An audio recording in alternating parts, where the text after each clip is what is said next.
Hello, is this Sinister Gambino here with a new video.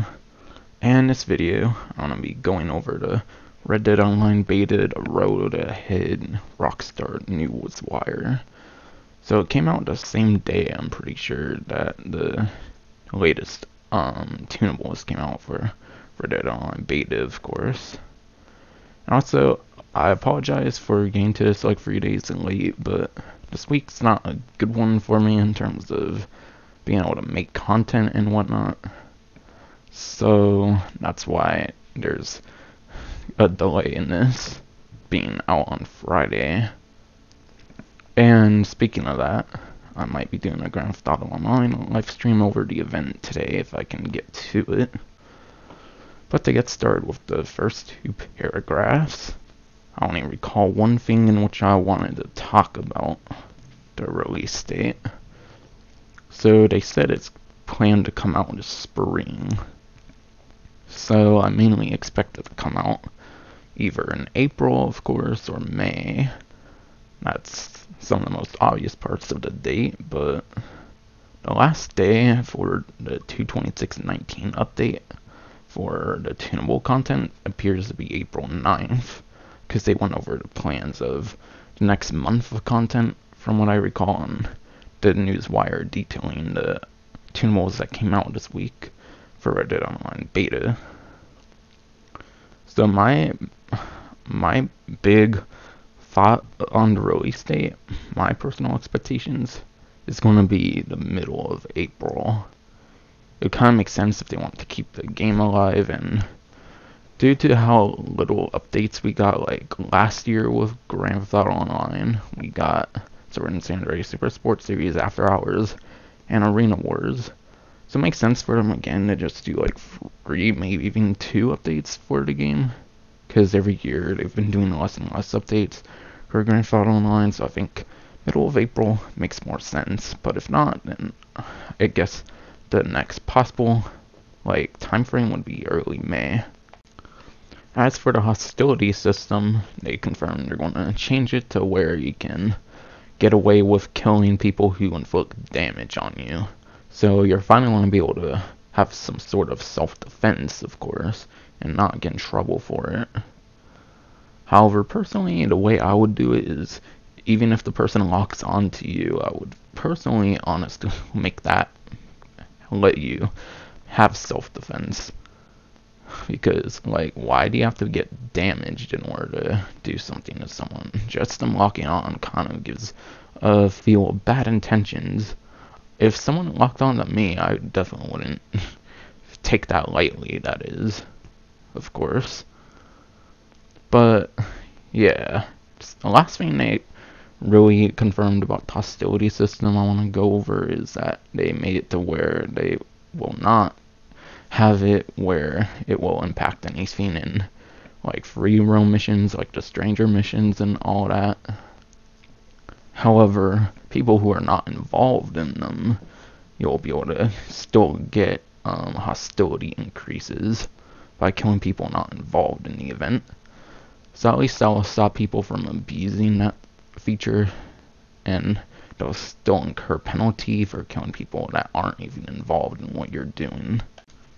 Before I get on to the next clip, I just want to talk about a little something that is a little confusing to me. The way they describe the offensive playing style, like after the bold wording of offensive playing style, they say it's much like the current free roam play as we know it. So I'm confused if that means it's exactly what we have right now, that will be the offensive playing style.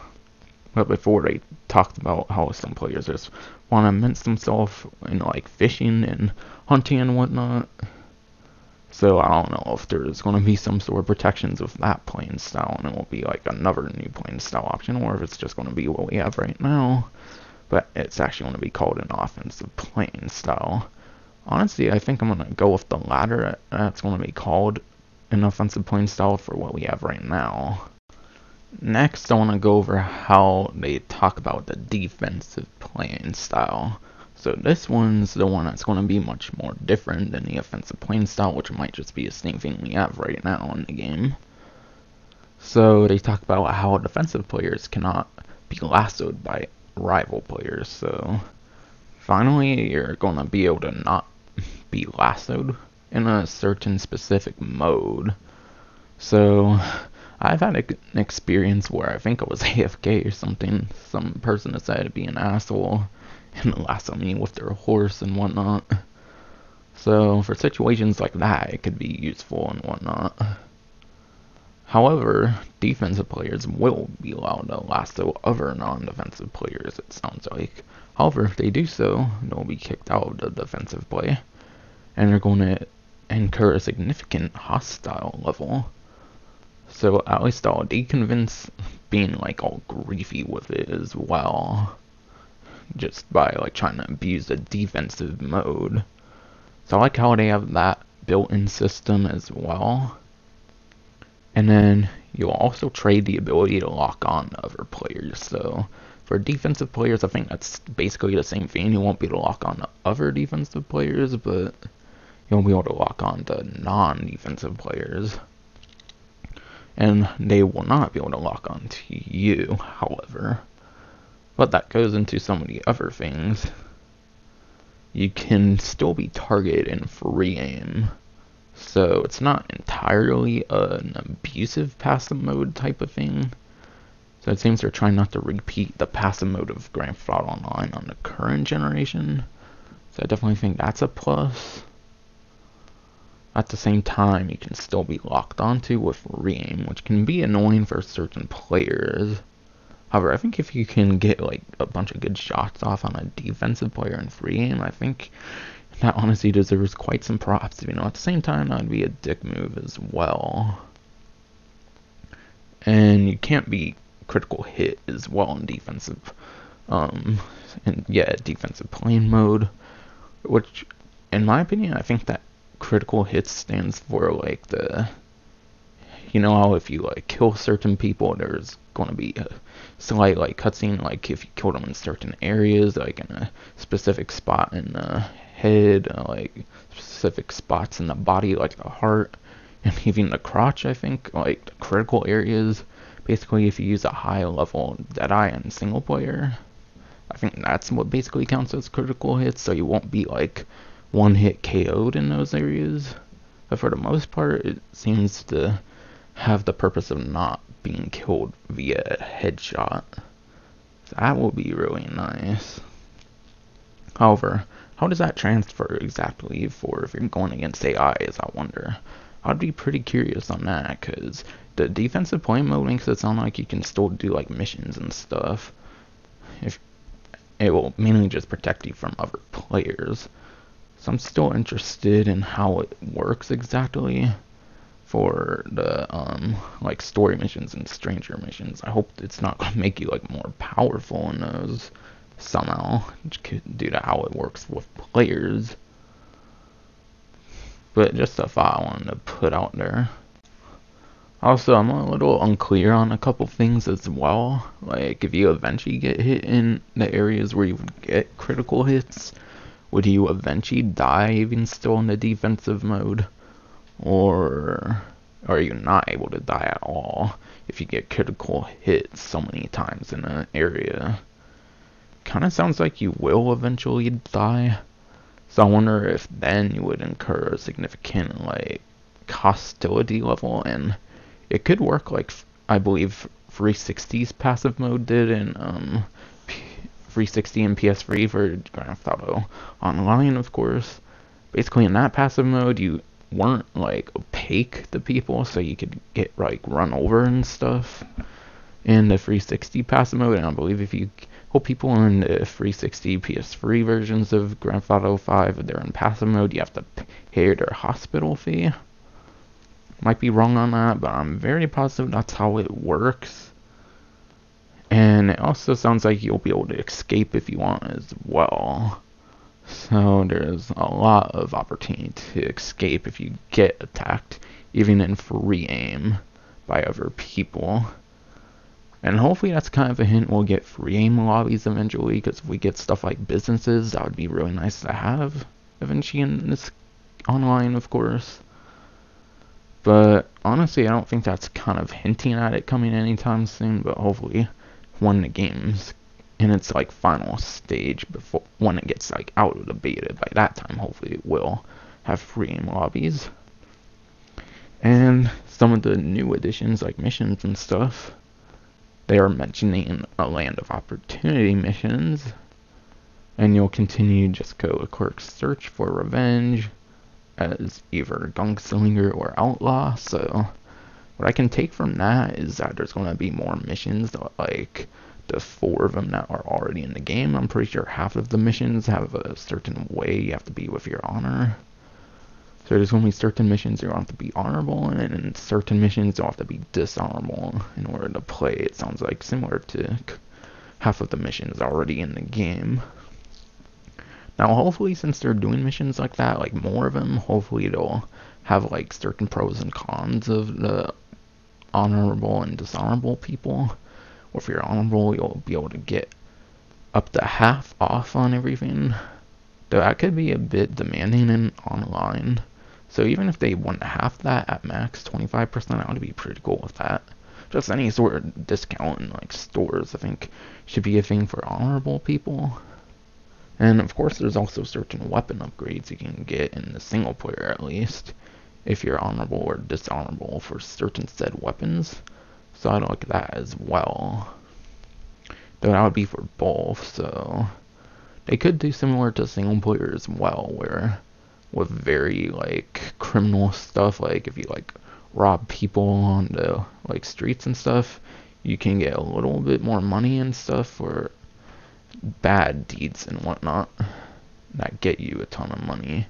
So when heists come out, hopefully, if heists do come out, hopefully it'll make it where dishonorable people will be able to get more money.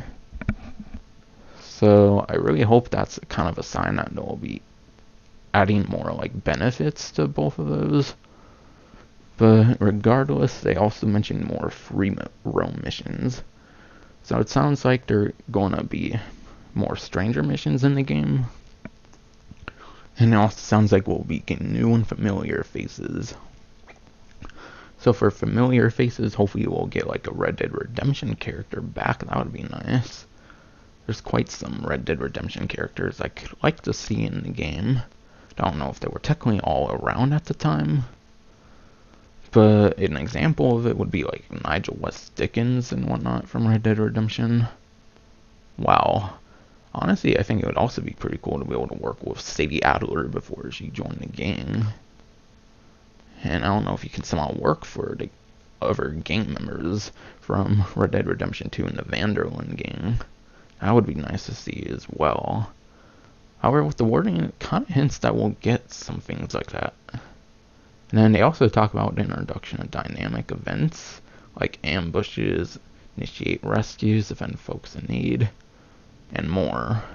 Now, ambushes, I'm pretty sure that's already in the single player. I'm not sure about the rescues and defend folks. Those probably are. So I guess they're basically bringing like chance encounters from single player into online. But like the ambushes, I believe like a gang throughout one of the territories will just attack you out of nowhere, even though you didn't really do anything wrong. That's what I think that stands for.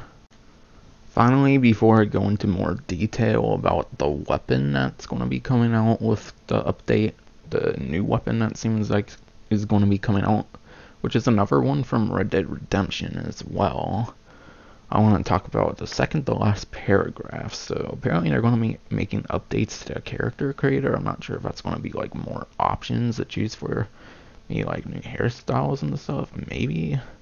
I'm not sure, but I can't think of much that they would need to add to the character creator. It's not already there. So if anyone has any ideas what that could be, I'd be pretty curious to hear what anyone else thinks about that. They also mentioned they're going to be restructuring the daily challenges so that hostile gameplay is eliminated. So hopefully that means that any like daily challenges that say kill players can also be done on like NPCs and stuff. You don't necessarily have to get rid of all the different like things, except there's certain ones where you have to like counteract someone's stranger mission or something. I believe was one of them that I've heard about from the professional. I'm pretty sure I heard it from. So hopefully ones like that will be gone, because I don't think that one could be reconstructed to work. But I think what they're going to mostly do is things that involve like players you can do in AIs, and then maybe they'll open more things to showdown modes for some of the daily challenges. That's what I'm thinking personally. And yeah, they're also going to be introducing streaks for bigger rewards as well. So it's nice that there's finally going to be an incentive to do a bunch of daily challenges for like a week, maybe even a month. They'll do a streak bonus for a month like they do in GTA Online. However, even still doing 7 daily challenges, that can differ a lot. Honestly, they seem a lot harder than Grand Theft Auto Online's. So hopefully one day they'll make Grand Theft Auto Online and Red Dead Online kind of simpler. Though, to be honest, as well, I do like the more complex ones. So I guess I would take the currently more complex ones, even though I might never go for a whole week if they do so. Still have them as hard as they are right now. And then finally, they're going to be returning the LeMat Revolver from Red Dead Redemption. So I'll be going over the stats and stuff from that weapon in Red Dead Redemption. I'll be on the Red Dead Wiki talking about its stats. And also I'll be going over what the probable theme of the 2 new weapons were. Because it's kind of suspicious why they did the Evans Repeater and then the LeMat Revolver as the first 2 new DLC weapons for Red Dead Online Beta. Now, to go in details of the new weapon that will be coming into Red Dead Redemption 2, which is a Red Dead Redemption weapon once again, the LeMat Revolver. So the power is pretty average for it. In Red Dead Redemption, I tested it out on my 360 Red Dead Redemption. It seems to have the same power as the double action revolver, so its power when it comes into Red Dead Redemption 2 might also be pretty much the same as the double action, so it's going to be one of the best revolvers in terms of power most likely. Could even be higher depending on how it transfers to Red Dead Redemption 2. Range, its range was lower than the double action revolver, but I think it was the same as everything except the Cattleman revolver from what I saw as well. Rate of fire is right under the double action revolver, so it's the only revolver that beats the LeMat Revolver in range in Red Dead Redemption, the double action revolver. Reload speed is going to be the worst because it has 9 bullets for a revolver, so this will be the first revolver in the game that will have more than 6 bullets in the magazine. Once again, like the Evans Repeater, it could have its ammo increased. In the case of the Evans Repeater, it had 4 more bullets in Red Dead Redemption 2 when it transferred over. So it could have more than 9 bullets, or it could have like 8 or something as well, but for sure I would say it would have at least more than 6. No doubt on that. And of course it has the best ammo capacity of all the revolvers when it will come out. Will most likely have that, of course. Now, something interesting about this weapon. I watched Project Telesexuality's video about the LeMat Revolver. I think he actually went over other things in the update as well. I'll probably throw his channel description, his channel link in the description. But he mentioned something about how there's like a shotgun barrel on the LeMat Revolver, apparently. That's something pretty unique about it, actually. And he mentioned the way it could work is because they have the ammo system in Red Dead Redemption 2, where you can like choose between the explosive, the split point rounds, and all that jazz. They could put a shotgun round on there. It could put the like 2 to 3 different shotgun bullets. So it could, if Rockstar wanted to, they could have all 3 of the like different shotgun rounds. I'm pretty sure there's 3 different shotgun things on top of the 6 for the revolver. So it could have like 9 different ammo types as well if they really wanted to go that route, utilize the shotgun barrel on it. But unfortunately, if I were to take a guess, they probably won't Do the shotgun barrel make it where you can actually utilize it? But if they do, that would be a really nice feature, to be quite honest. I would really like to see that. And finally, I'll be going over the trend with the Evans repeater and the LeMat Revolver, and why they might have went with those two weapons for the first new couple weapons in the game. So believe it or not, the addition of the LeMat Revolver could have actually been predicted right when the Evans repeater was announced. So in Red Dead Redemption, there's a achievement / trophy in that game called Exquisite Taste or something like that, where you have to get a rare weapon. I believe you only had to get one, but there was 5 in the game. And the Blackwater gunsmith had 3 of the rare weapons in that game, while Escalera, which was in Nuevo Paraiso or Mexico, had 2 of the other ones. So the LeMat Revolver you could get at Escalera in Nuevo Paraiso or Mexico in Red Dead Redemption. So the Evans repeater, that was a weapon. That was one of those 5, of course. That was the first edition for a new weapon in this game. And now they announced the LeMat Revolver. So what about the other 3 weapons? The other 3 weapons were actually in the game since the launch of Red Dead Redemption 2. We have the Mauser pistol since the launch, the Carcano rifle, and the semi-auto shotgun. So we had those 3 since the beginning. With the addition of the Evans repeater, we got 4 of those, and then finally, when the LeMat Revolver comes out, we'll finally have all 5 weapons of the rare weapons in Red Dead Redemption. So it seems they basically wanted to complete the Exquisite Taste weapons from Red Dead Redemption that were involved with that trophy or achievement. So it seems that's why we got our couple weapons as the Evans repeater and the LeMat Revolver. And personally, I think I would honestly want to go with the if I were Rockstar, I would go with the high power pistol as the next weapon, because I really want to see the high power pistol back. I would also like ones like the Buffalo rifle and whatnot. Though I don't know if there's a weapon like that in Red Dead Redemption 2 already, technically. But honestly, the Buffalo rifle, I would like to see that one, and the high power pistol as my top 2 I would like to see back. So that's going to be it for this video. Sorry it was longer than typical, but there was more to this new weapon I wanted to explain as compared to the Evans repeater or whatnot. And honestly, I personally think it was a bigger one to go over than the last update, the 2.26.19 update, plus that one was split into 2 news wires. So it made it a little easier going over that one. It's because, yeah, I like taking my time on these kind of videos because I like to analyze them as best as I can. But that's going to be it for this video. Hope you enjoyed.